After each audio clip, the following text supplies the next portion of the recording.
Oke, Assalamualaikum warahmatullahi wabarakatuh. Selamat pagi, teman-teman. Alhamdulillah, hari ini kita telah memasuki meeting terakhir sebelum liburan UAS ya, yaitu meeting ke-14, teman-teman. Di mana di meeting ke-14 ini kita akan membahas satu materi baru ya. Materi ini juga yang sedang viral-viralnya ya, mengenai pajak ya, teman-teman ya. Nah, di sini ada beberapa hal yang akan saya bahas ya, mulai dari pengertian pajak, jenis-jenis pajak, fungsi pajak, kemudian nanti sekilas akan saya bahas juga mengenai sejarah terbentuknya pajak, tapi mungkin saya tidak akan menjelaskan secara detail gitu ya, karena banyak banget ini teman-teman untuk sejarah pajak itu sendiri itu nanti dari era kerajaan hingga reformasi ya.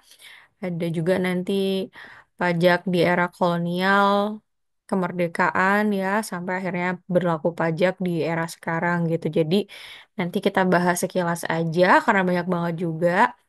Terus yang terakhir itu akan kita bahas mengenai esensi dan urgensi perlunya pajak dan mengapa kita harus membayar pajak. Oke, so without any further ado, langsung saja akan saya bahas ya mengenai kesadaran pajak. Sebagai warga Indonesia, tentu saja kita perlu untuk memahami kewajiban dan juga hak masing-masing karena kita hidup di negara Indonesia. Dan kewajiban serta hak warga negara Indonesia telah diatur oleh UUD 45 ya, teman-teman, sebagai peraturan pelaksanaan mengenai hal-hal yang perlu kita lakukan. Salah satu bentuk kewajiban kita karena kita hidup di Indonesia adalah dengan membayar pajak. So, apa sih sebenarnya pajak gitu ya? Pajak yang masih kita sering dengar pada setiap harinya ini ya. Ternyata itu dari istilah asing, teman-teman. Dari bahasa Inggris ya, yang berarti tax ya, atau import contribution, taksi, droid dari Prancis, sure, Albage, keyboard, Jerman, saya nggak tahu ini apakah pengucapannya benar atau tidak ya. Jadi ini ada dari istilah beberapa bahasa ya, dari bahasa Inggris, dari bahasa Prancis, Jerman, Spanyol, dan juga Belanda gitu. Yang artinya adalah tarif ya, teman-teman ya. Pajak itu sendiri di Indonesia merupakan kontribusi wajib kepada negara yang terutang oleh orang pribadi atau badan yang bersifat memaksa berdasarkan UUD dengan tidak mendapatkan imbalan secara langsung dan digunakan untuk keperluan negara bagi sebesar-besarnya kemakmuran rakyat. Jadi kita bisa highlight bahwa pajak ini wajib untuk setiap warga negara yang telah memiliki kewajiban ya, misalnya kayak para pekerja, kemudian para pengusaha, kemudian badan-badan hukum dan lain sebagainya. Itu wajib untuk membayar pajak. Nah, tanggung jawab serta kewajiban membayar pajak ini itu sebagai bentuk pencerminan ya, teman-teman ya, di mana hal ini bertujuan untuk kemakmuran rakyat Indonesia. Nah, beberapa hal di atas itu telah kita singgung ya bahwa memang kesadaran untuk membayar pajak ini harus dipaksakan gitu karena memang ini sifatnya wajib seperti itu. Nah, setelah kita pelajari mengenai istilah pajak, kita ambil nih beberapa pengertian pajak menurut beberapa ahli ya. Di sini ada empat teman-teman ya, mulai dari Leroy Baileu di tahun 1899. Dia mengartikan pajak sebagai bantuan, baik secara langsung maupun tidak, yang dipaksakan oleh kekuasaan publik dari penduduk atau dari barang untuk menutup belanja pemerintah. Jadi kayak pajak ini di sini bantuan rakyat untuk membantu pemerintah gitu ya. Karena pemerintah ini kan membangun negara, jadi rakyat yang menanggung seperti itu. Kalau PGA Andriani tahun 49, dia mengartikan bahwa pajak ini adalah iuran masyarakat kepada negara yang berbentuk paksaan yang terutang oleh yang wajib membayarnya menurut peraturan umum atau undang-undang dengan tidak mendapat prestasi kembali yang langsung dapat ditunjuk dan yang gunanya adalah untuk membiayai pengeluaran umum berhubungan dengan tugas negara untuk penyelenggaraan pemerintahan. Lagi-lagi di sini point of view-nya adalah bahwa pajak ini diartikan sebagai bantuan atau iuran dari masyarakat untuk pemerintah. Nah, kalau dari Profesor Dr. Haji Rohmat Sumitro SH dan Ray M. Sommerfeld, Herschel M. Anderson, dan Horace R. Brock ya, ini ada point of view berbeda, teman-teman, mengenai definisi dari pajak. Kalau menurut Profesor Dr. Haji Rohmat Sumitro, pajak itu adalah iuran rakyat kepada kas negara berdasarkan UUD yang dapat dipaksakan dengan tiada mendapat jasa timbal yang langsung dapat ditunjukkan dan digunakan untuk membayar pengeluaran umum. Definisi tersebut kemudian dikoreksi yang berbunyi pajak adalah peralihan kekayaan dari pihak rakyat kepada kas negara untuk membiayai pengeluaran rutin dan surplusnya. Surplusnya digunakan untuk public saving yang merupakan sumber utama untuk membiayai public investment. Kalau persamaan dari point of view yang Leroy Belloy dan Andriani itu apa misinya sama-sama untuk kas negara seperti itu ya teman-teman ya. Lanjut untuk point of view dari Ray M. Sommerfeld dan lain-lain. Pajak itu merupakan suatu pengalihan sumber dari sektor swasta ke sektor pemerintah. Bukan akibat pelanggaran hukum, namun wajib dilaksanakan berdasarkan ketentuan yang ditetapkan lebih dahulu tanpa mendapat imbalan yang langsung dan proporsional. Jadi dari sini ya teman-teman, akhirnya kita bisa meng-highlight satu informasi baru ya mengenai perspektif tentang pajak. Yakni pajak dilihat dari perspektif ekonomi dan perspektif hukum. Kalau dari perspektif ekonomi, pajak itu dipahami sebagai beralihnya sumber daya dari sektor privat ke sektor publik. Nah, kalau misalnya kita lihat dari perspektif hukum, ya, pajak ini merupakan satu perikatan yang timbul karena adanya undang-undang yang menyebabkan timbulnya kewajiban warga negara untuk menyetorkan sejumlah penghasilan tertentu kepada negara. Sehingga kita dapat simpulkan bahwa yang namanya pengertian pajak itu dilihat dari dua sudut pandang. Kalau yang ekonomi berarti melihat bahwa sektor publik wajib ya untuk sektor swasta wajib untuk memberikan iuran atau bantuan ya untuk sektor publik atau pemerintahan. Sedangkan kalau dari perspektif hukum, kita bisa menarik kesimpulan bahwa pajak ini diatur oleh UUD sehingga wajib bagi setiap warga negara untuk membayar pajak. Seperti itu. Lalu apa saja sih unsur-unsur pajak ya? Teman-teman di sini kita bisa lihat dari 5 unsur ya. Yaitu yang pertama itu adalah pajak dipungut berdasarkan UUD ya. Kemudian pajak tidak mendapat jasa timbal balik karena pajak itu sudah dikeluarkan. Jadi nggak ada kayak kalau bahasa belanjanya itu ya nggak akan dapat cashback gitu ya atau kontraprestasi. Lalu unsur yang ketiga, pemungutan pajak itu diperuntukkan untuk pembiayaan umum pemerintahan. Jadi unsur ketiga ini memang erat kaitannya dengan bagaimana kontribusi warga negara terhadap pembangunan negara gitu ya, dengan bentuk iuran atau eh, apa namanya pengambilan uang gitu ya dari rakyat untuk pemerintah. Nah, pemungutan pajak dapat dipaksakan karena memang ini kewajiban setiap warga negara ya untuk membayar pajak. Pajak dapat dipaksakan apabila wajib pajak tidak memenuhi kewajiban perpajakan dan dapat dikenakan sanksi sesuai peraturan perundang-undangan.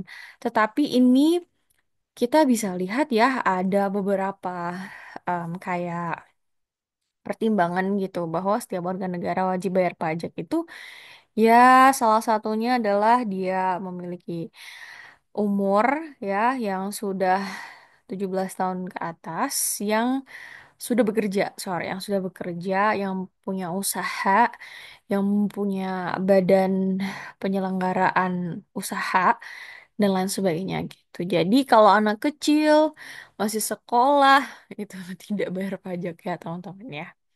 Dan yang terakhir, unsur yang kelima yaitu mengisi kas negara atau anggaran negara yang diperlukan untuk pembiayaan penyelenggaraan pemerintahan.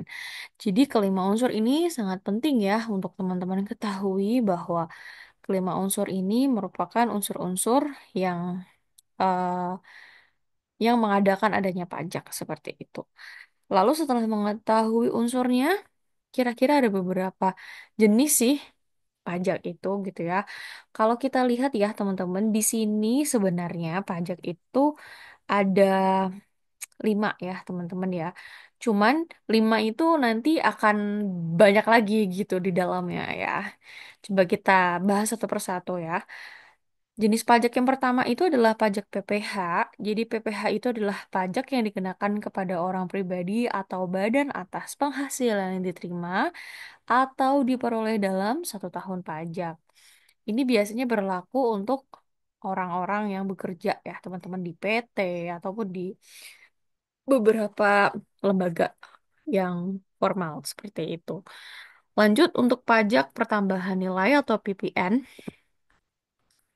Ini adalah pajak yang dikenakan atas konsumsi barang kena pajak atau jasa di dalam daerah pabean di dalam wilayah Indonesia.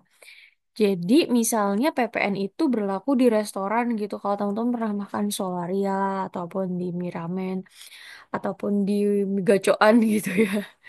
Itu kan ada PPN ya teman-teman. Ini memang dikenakan karena mengkonsumsi atau menggunakan barang yang kena pajak ya. Ini disebut dengan PPN.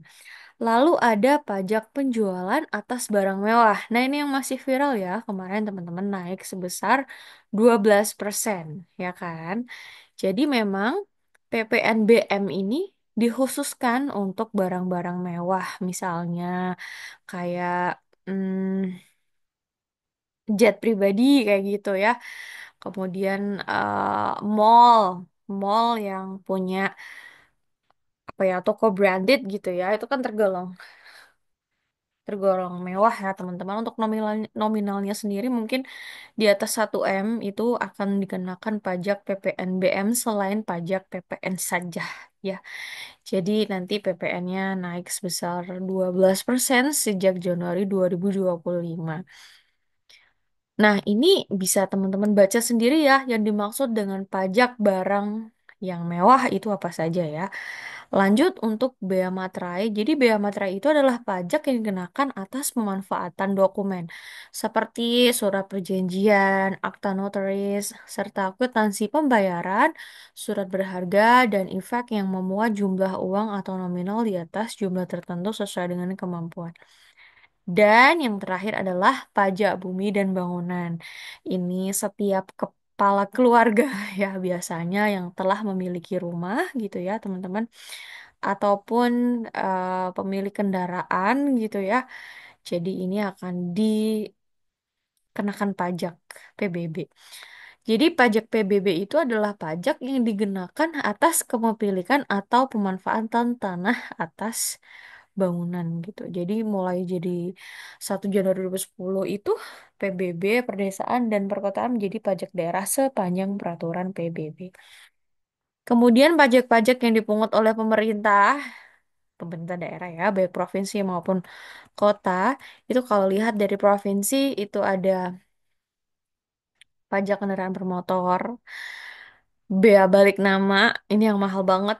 Terus ada pajak bahan bakar, air, rokok gitu ya. Kalau kota tuh ada yang hotel, resto, hiburan, reklam, dan lain sebagainya. Lalu apa sih setelah kita tahu definisinya, unsurnya, fungsinya, sorry, jenisnya gitu ya. Kita akan bahas mengenai fungsi dari pajak. Nah, dari perspektif ekonomi itu tadi kita sudah singgung ya. Sebagaimana yang telah kita ketahui bahwa pajak ini dipahami sebagai beralihnya sumber daya dari swasta atau privat kepada sektor publik atau pemerintahan. Pemahaman ini memberikan gambaran bahwa adanya pajak menyebabkan dua situasi menjadi berubah. Kenapa kok berubah? Karena pertama berkurangnya kemampuan individu dalam menguasai sumber daya untuk kepentingan penguasaan barang dan jasa. Dan kedua, bertambahnya kemampuan keuangan negara dalam penyediaan barang dan jasa publik yang merupakan kebutuhan masyarakat. Jadi dengan demikian, pajak mempunyai peranan yang sangat penting dalam kehidupan bernegara, khususnya di dalam pelaksanaan pembangunan. Karena pajak merupakan sumber pendapatan negara untuk membiayai semua pengeluaran, termasuk pengeluaran pembangunan. Ya, itu tadi kita sudah singgung ya, teman-teman ya dari perspektif ekonomi. Sehingga fungsi pajak ini yang pertama itu adalah budgeteer atau fungsi anggaran. Jadi fungsinya itu adalah untuk sumber pendapatan negara. Of course, karena memang yang iuran itu kan rakyat ya guys. Jadi memang ini sebagai sumber pendapatan negara fungsinya. Lanjut yang kedua adalah pajak itu sebenarnya untuk regulant atau mengatur. Jadi pemerintah itu dapat mengatur kebijakan di bidang ekonomi dan sosial melalui kebijakan fiskal. Nah, dalam menjalankan fungsi mengatur itu pajak dapat digunakan sebagai alat untuk mencapai tujuan negara. Contohnya dalam rangka untuk mendorong penanaman modal ataupun pembangunan fasilitas gitu ya. Maka diperlukanlah fungsi mengatur ini dari pajak itu sendiri. Nah, dari fungsi fiskal itu kita bisa memiliki tiga fungsi utama ya, teman-teman. Di sini bisa kita tahu yaitu alokasi, fungsi distribusi, dan fungsi stabilisasi. Jadi kalau ditanya fungsi pajak itu untuk apa sih? Cuma dua doang, yaitu untuk anggaran dan untuk pengaturan. Nah, ini tadi yang udah saya bahas sedikit ya mengenai sejarah pajak. Ini dari era kerajaan BTW teman-teman sudah dikenakan pajak ya. Tapi saya nggak akan bahas ya. Pokoknya nanti teman-teman bisa coba dibaca sendiri aja untuk sejarahnya ya. Saya akan singgung itu mungkin sejarah di mana ya? Di era reformasi aja ya, yang sekarang gitu ya. Setelah akhirnya setiap masa itu sudah berakhir ya. Jadi pemerintahan itu kan memasuki masa transisi dari Presiden Soeharto ke B.J. Habibie mengenai perpajakan ya. Itu ternyata belum banyak berubah gitu. Dan di sini ya, ini ada beberapa peraturan perundangan aja sih teman-teman untuk mengatur jalannya pajak di Indonesia. Gitu. Nah, kita mungkin lebih baik ke esensi aja ya. Kenapa sih kita perlu pajak gitu ya? Jadi pada dasarnya negara itu didirikan dengan maksud untuk mencapai cita-cita bersama. Setuju nggak? Termasuk menyejahterakan warganya dong ya, dengan memperbaharui pembangunan fasilitas-fasilitas negara. Jadi pajak ini akan selalu menjadi trendsetter ya untuk kita penuhi ya, untuk wajib membayar pajak. Pada hakikatnya pajak merupakan sarana untuk menyejahterakan rakyat bersama. Oleh karena itu, keberpihakan negara pada masyarakat diwujudkan dengan keadilan berbagi dan distributif ini gitu. Karena pajak ini merupakan implementasi ketaatan kelompok yang mampu untuk berbagi dengan kelompok yang tidak mampu melalui tantangan pemerintah. Nah, di sini pada hakikatnya pajak merupakan jembatan emas untuk menuju masyarakat yang adil, makmur, dan sejahtera. Itu esensinya, teman-teman. Jadi, untuk mewujudkan cita-cita bersama ya demi mewujudkan negara yang adil, makmur, dan sejahtera. Kalau urgensinya, ya urgensinya sama aja ya, teman-teman ya. Pajak itu merupakan solusi yang tepat gitu ya. Makanya dikatakan urgent gitu. Wah, penting karena memang menjadi solusi yang tepat. Gimana cara negara untuk membayar hutang dengan pajak rakyat ya.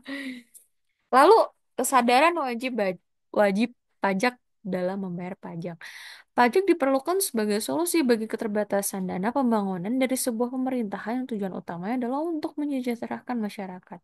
Di samping itu, pajak pada hakikatnya merupakan satu bentuk penggalangan dana yang bertujuan untuk meningkatkan semangat kerjasama. Ya, jadi pengembangan kesadaran hidup ini memerlukan dorongan yang bersifat internal dan biasanya ini dipaksakan ya gitu. Jadi karena ini wajib ya, maka dipaksakan biasanya. Nah, di sini ada langkah-langkahnya nih untuk membangun kesadaran. Gimana sih? Yang pertama itu membiasakan diri untuk menghitung penghasilan per bulan. Biasanya di slip gaji sudah ada ya, gitu ya. Jadi tinggal dibayar aja sih sebenarnya. Udah juga dihitungin itu udah di split bill juga ya. Lalu membiasakan diri untuk menghitung pengeluaran rutin per bulan gitu. Jadi setelah kita menghitung pemasukan, pengeluaran juga kita hitung dan menghitung kelebihan yang dimiliki per bulan. Dan yang keempat adalah membiasakan diri untuk memiliki semangat berbagi atau menyisihkan sebagian kekayaan yang dimiliki dengan kawan atau anggota masyarakat yang berkekurangan. Itulah beberapa langkah untuk sadar diri membayar pajak. Dan selesai. Mudah ya teman-teman. Mudah, Miss. Mudah ya. Tapi ada sedikit bingung gitu ya. Mungkin karena dari kalian ada yang belum bekerja jadi belum wajib bayar pajak gitu ya masih orang tua ya. Tapi nggak apa-apa. Semoga hari ini ada manfaat untuk teman-teman bisa mengerti pengertian urgensi, esensi, fungsi, jenis-jenis, dan sejarah pajak tadi ya. Itu aja untuk hari ini teman-teman. Semoga bermanfaat. Saya akhiri. Wassalamualaikum warahmatullahi wabarakatuh. Bye guys.